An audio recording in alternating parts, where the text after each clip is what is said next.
जय माता की। मैं पंडित नितिन शास्त्री आप सभी दर्शकों का आज के एपिसोड पर हार्दिक स्वागत करता हूं।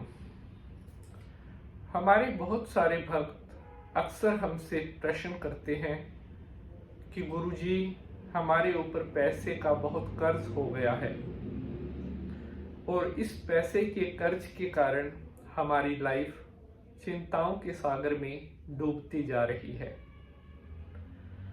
साथियों, जब भी हमें अपने जीवन में कभी पैसे की बहुत ज़्यादा ज़रूरत होती है और उस टाइम पे अगर हमारे पास खुद के पास उतना पैसा नहीं होता जितने की हमें ज़रूरत होती है, तो हमें उस ज़रूरत को पूरा करने के लिए या उस काम को पूरा करने के लिए कहीं ना कहीं किसी दूसरे से धन लेना पड़ता है। इसी को उधार लेना कहते हैं या दूसरे से कर्ज लेना कहते हैं। जरूरत के समय या मुसीबत के समय किसी दूसरे व्यक्ति से लिया गया धन कर्ज कहलाता है और कई बार यह कर्ज भविष्य में उतरने की जगह हमारे गले का जंजाल बन जाता है। मान लीजिए जिस प्रॉब्लम में जिस किसी वजह से आपने वो पैसा लिया था, हो सकता है कि उस टाइम तो वो काम आपका हो गया हो, लेकिन जब दूसरे का पैसा लौटाने की बात आती है तब कहीं ना कहीं हम सामने वाले का वो पैसा नहीं लौटा पाते जो मजबूरी में हमने लिया होता है।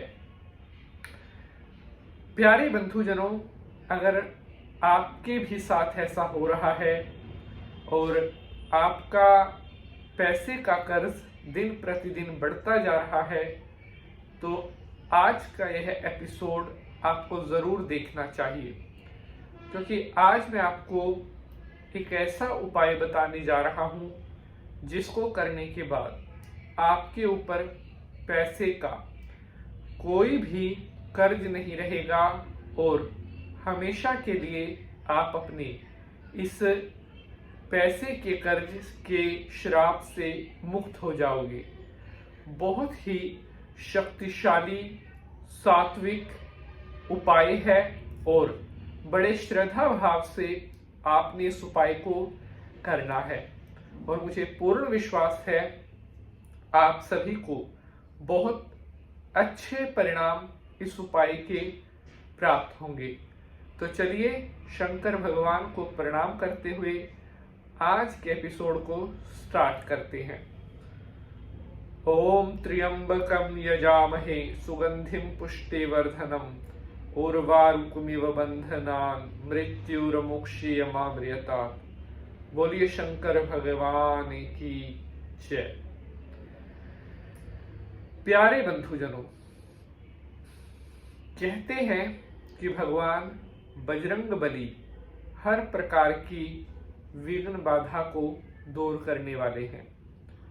बालाजी का नाम लेने से समस्त आसुरी शक्तियां दम तोड़ने लगती हैं और देवत्व कृपा हमें प्राप्त होने लगती है। और आज का जो ये उपाय है, ये भी भगवान बजरंग बली जी का ही उपाय है जो आपको कर्ज से मुक्त करवा देगा।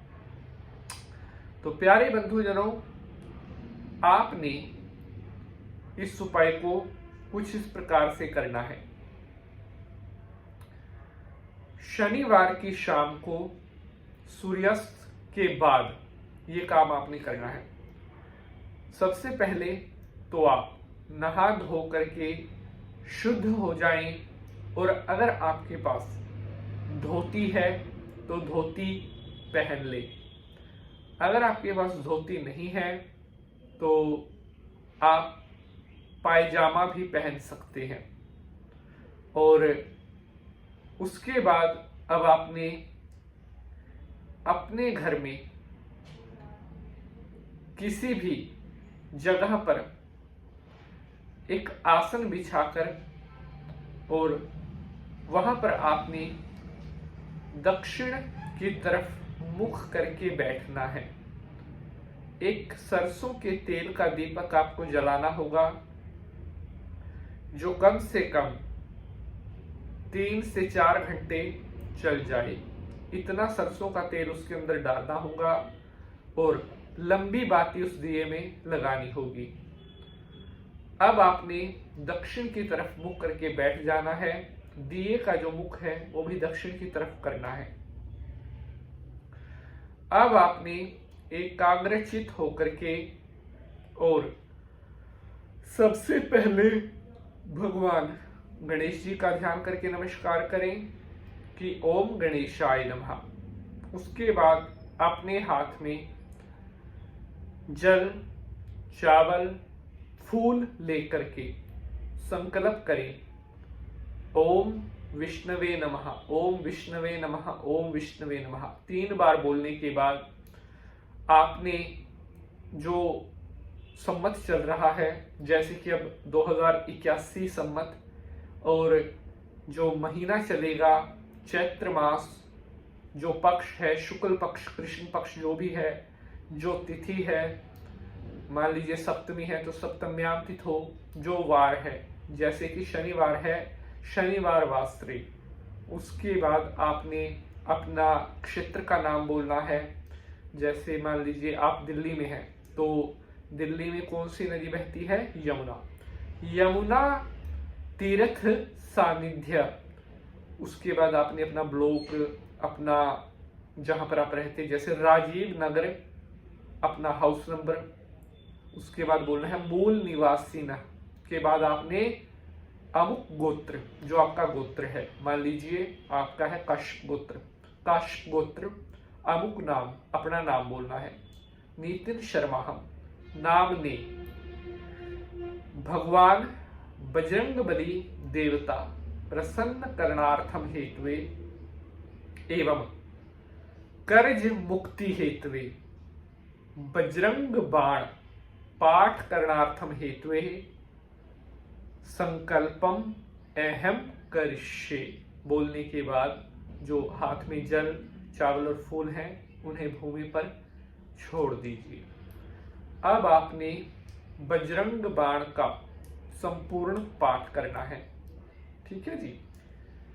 3 पाठ बजरंग बाण के आपने करने हैं और लगातार 3 शनिवार ये काम आपने करना है। प्रत्येक शनिवार को 3 बजरंग बाण, फिर अगले को 3 बजरंग बाण, फिर अगले को 3 इस तरह से 9 बजरंग बाण के पाठ ये संपूर्ण हो जाएंगे और ये कार्य आप कर लीजिए। मैं आपको बड़े विश्वास से कह सकता हूं कि आपका जो भी धन का कर्ज, पैसे का जो भी उधार आपके ऊपर चढ़ा हुआ था, इस उपाय को करते करते ही आपका सारा पैसे का कर्ज उतरना स्टार्ट हो जाएगा और आपको जिस किसी का भी पैसा देना है उस सभी के पैसे को आप आसानी से लौटा पाओगे। तो प्यारे बंधुजनों, आज के लिए बस इतना ही। अब आपसे अगले एपिसोड में मुलाकात होगी किसी नए विषय के साथ। तब तक के लिए हंसते रहें, मुस्कुराते रहें। ओम नमः शिवाय।